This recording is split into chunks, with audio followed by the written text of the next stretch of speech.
مولانا روم نے یہ استقامت سمجھائی، استقامت کا معنی سمجھایا، فرمایا دل بدستاور۔ اب استقامت بزبان مولانا روم، مضمون ابھی قرآن کا ہی چل رہا تھا، فرماتے ہیں دل بدستاور، دل کو قابو کر لے، کیا؟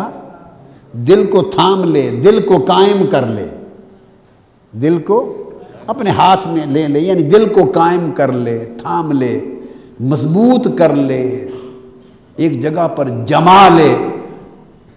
اس لیے کہ صحرائے حیات میں جب آندھیاں چلتی ہیں، خواہشوں کی آندھیاں، لذتوں کی آندھیاں، راحتوں کی آندھیاں، شہوتوں کی آندھیاں، مال و زر کی آندھیاں، حسن و جمال کی آندھیاں، قدرت اور طاقت کی آندھیاں، مناصب حکومت کی آندھیاں، بہکاووں کی، گمراہیوں کی آندھیاں جب اس صحرائے حیات میں، زندگی کے صحرا میں چلتی ہیں تو دل درخت سے ٹوٹے ہوئے خشک پتے کی مانند اس صحرا میں پڑا ہوتا ہے۔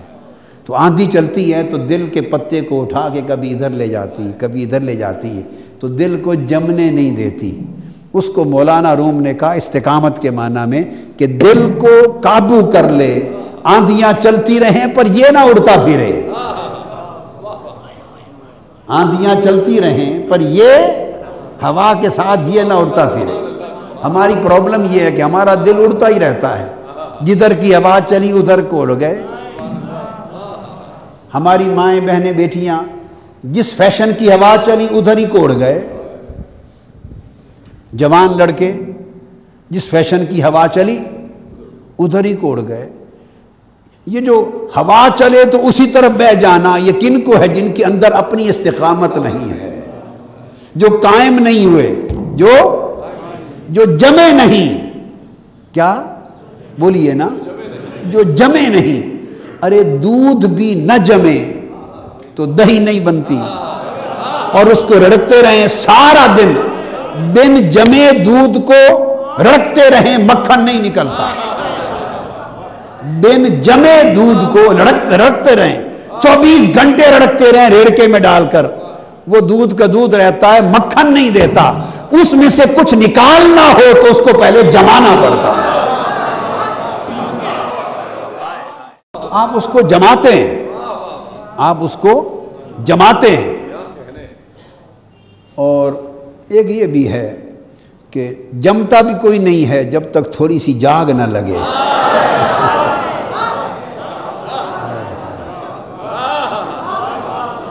جمتا بھی نہیں ہے جب تک جاگ نہ لگے۔ اور جاگنا کیا ہے؟ میں اس کا ایک اور معنی لے رہا ہوں، یہ جاگنا تو جاگ تب لگتی ہے جب نیند اڑے، اور نیند تب اڑتی ہے جب آگ لگے۔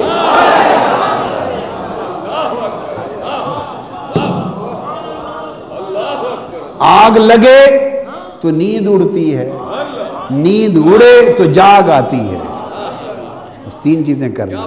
اور جاگ لگے تو جمتا ہے، اور جمے تو معرفت نکلتی ہے، مکھن نچوڑ مغز نکلتا ہے۔ تو سمجھ آئی ہے بات؟ سمجھ آ گئی نا؟ پھر کہہ رہا ہوں، آگ لگے، کیا کوئی آگ لگے تو نیند اڑتی ہے، نیند اڑے تو جاگ آتی ہے، جاگ لگے تو جمتا ہے، اور جمے تو جنتا ہے، یعنی معرفت پیدا ہوتی ہے، پھر معرفت پیدا ہوتی ہے، کچھ نکلتا ہے، ورنہ سب گھو گھو کے گھو گھو ہی رہتے ہیں، بس ایسے ہی۔ اس لیے فرمایا دل بدستاور، کہ دل کو جما لو۔ یہ کیسے جمتا ہے میں نے اس کی شرح کی ہے۔ دل کو جما لو، دل کو قابو کر لو، جما لو کہ اڑتا نہ پھرے، ہائے ہائے اڑتا نہ پھرے۔ اور پھر فرمایا دل بدستاور کی حج، اگر ایک دل خواہشوں کی آندھیوں میں صحرائے حیات کے اندر تیرا دل جم گیا، یعنی استقامت پا گیا، تو بندے اس دل کا استقامت پا جانا حج اکبر ہے۔ دل کا استقامت پا جانا حج اکبر ہے۔ از ہزاراں کعبہ یک دل بے ترست، اور پھر 1000 بار کعبے کے جا کے طواف کرنے سے، اور حج عمرہ نفلی، حج اور عمرہ نفلی 1000 بار جا کر نفلی حج عمرہ طواف کرنے سے وہ ایک دل جو جم جائے یار کے لیے وہ اچھا ہے۔ بے جمے دل سے طواف کرنا تو گھومتے پھرنا ہی ہے۔ بے جمے دل سے طواف کیا تو گھومتا رہا گھر کے ارد گرد، گھر کے ارد گرد گھومتا رہا، گھر پایا گھر والا نہ پایا، گھر ملا گھر والا نہ ملا۔ بولیے نا، گھر ملا گھر والا نہ ملا، کیونکہ دل نہیں جمع، دل نہیں جمع۔ تو ملتے ہیں جمنے سے، کوئی ملتا ہے جمنے سے، کوئی جم کے بیٹھا رہے تو مل پڑتا ہے۔ استقامت کا معنی ہے جم جانا، جمے رہو۔ کیا میاں محمد نے کیا کہا کتے کی مثال دیتے ہوئے؟ جس دل اندر عشق نہ رچیا کتے اس تھی چنگے۔ دیکھو نا، جس دے اندر عشق نہ رچیا وہ آگ نہ لگی، آگ نہ لگی، کتے اس تھی چنگے۔ مالک دے در بیٹھے رہندے صابر بھکے چنگے، ننگے صابر بھکے، یعنی صبر کرتے رہتے ہیں، بشک بھوکے رہیں بشک ننگے رہیں، کھانے کو ملے پہننے کو ملے کچھ نہ ملے، صبر سے بیٹھے رہتے ہیں۔ کتوں کی مثال دے کے سمجھا رہے ہیں کہ کتے بھی اچھے ہیں، کہ وہ دیکھو کتنا جم کر بیٹھتا ہے، اور کتا جتنا بھوکا ہو، کتا جتنا بھوکا ہو مالک کو نہیں بھونکتا۔ ہائے ہائے، آپ دیکھ لیں ذرا، خاص بات ہے۔ سارے جہان کو بھونکے گا، 24 گھنٹے بھونکے گا، بھوک بڑھتی جائے گی بھونکے گا، مالک کو دیکھے گا تو دم ہلا کے قدموں میں لوٹے گا۔ مالک کو نہیں بھونکتا۔ کیوں نہیں بھونکتا؟ کہ اس کے اندر ایک خوبی ہے کہ وہ جم کے بیٹھتا ہے، استقامت ہے۔ اب یہ نہیں ہے کہ یہ کوئی شاعرانہ خوبیاں ہیں، اسی خوبی کو قرآن نے بیان کیا ہے۔ اصحاب کہف کا کتا یہی جم کے بیٹھ گیا تھا تو 309 سال تک ان کے ساتھ یہ بھی زندہ رہا۔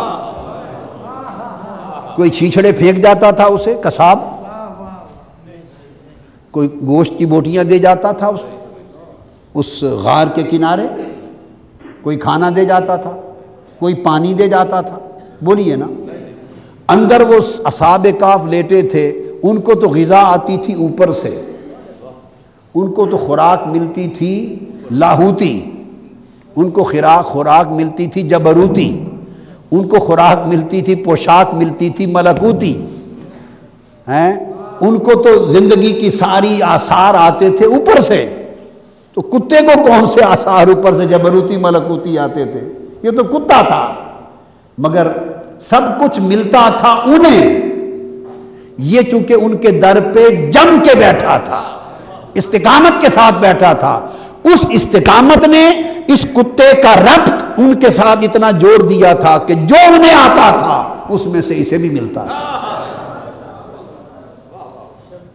جو انہیں آتا تھا اس میں سے انہیں بھی ملتا تھا۔ تو یہ جو کتے کی خوبی ہے نا، جم کے بیٹھنا، تو اس کے جم کے بیٹھنے، اس کی استقامت نے اسے اس قابل بنا دیا کہ اللہ کے کلام میں، قرآن میں اس کا ذکر آ جائے۔ کتنی آیتوں میں اس کتے کا ذکر ہے، ورنہ وہ کوئی کلام خدا بننے کے قابل تھا؟ یہ استقامت تھی جس نے کتے کا ذکر قرآن میں شامل کرا دیا۔ استقامت تھی، جم کے بیٹھ گیا۔ نہیں دیکھا کہ کھانا کہاں سے ملے گا، دھوپ کیسے برداشت کروں گا، سردی گرمی میں کوئی اوٹ ٹھکانا نہیں ہوگا، کیسے بیٹھا رہوں گا، کچھ نہیں سوچا۔ یؤمنون بالغیب، بن دیکھے بن سوچے مان لیتے ہیں، اور یقیمون مان لیتے ہیں پھر جم جاتے ہیں۔ یقیمون الصلاۃ، نماز جو اس کے ذکر کی جا ہے، اقم الصلاۃ لذکری، اس کی جائے یاد ہے، اس کی جائے جیسے مصلی جائے نماز ہے، نماز جائے یاد ہے۔ مصلی جائے نماز ہے اور نماز جائے یاد ہے، بلکہ میں کہوں گا جائے یار ہے۔ نماز جائے یار ہے، تو جم کے بیٹھ گیا تھا، استقامت تھی، تو قرآن کا مذکور ہو گیا، قرآن میں اس کو شامل کر دیا بیان میں۔ اب وہ کتا، آپ اس کتے کی تلاوت کرتے ہیں، جب سورہ کہف پڑھتے ہیں تو اصحاب کہف کے کتے والی بات کی تلاوت کرتے ہیں کہ نہیں؟ اب آپ کی تلاوت میں بھی شامل ہے۔ ارے کتے کو اتنا درجہ مل جاتا ہے، اور اگر بندہ استقامت پا جائے تو حال کیا ہوگا؟ بندہ استقامت پا لے تو اس کا حال کیا ہوگا؟ آپ سمجھیں اس کا حال کیا ہوگا؟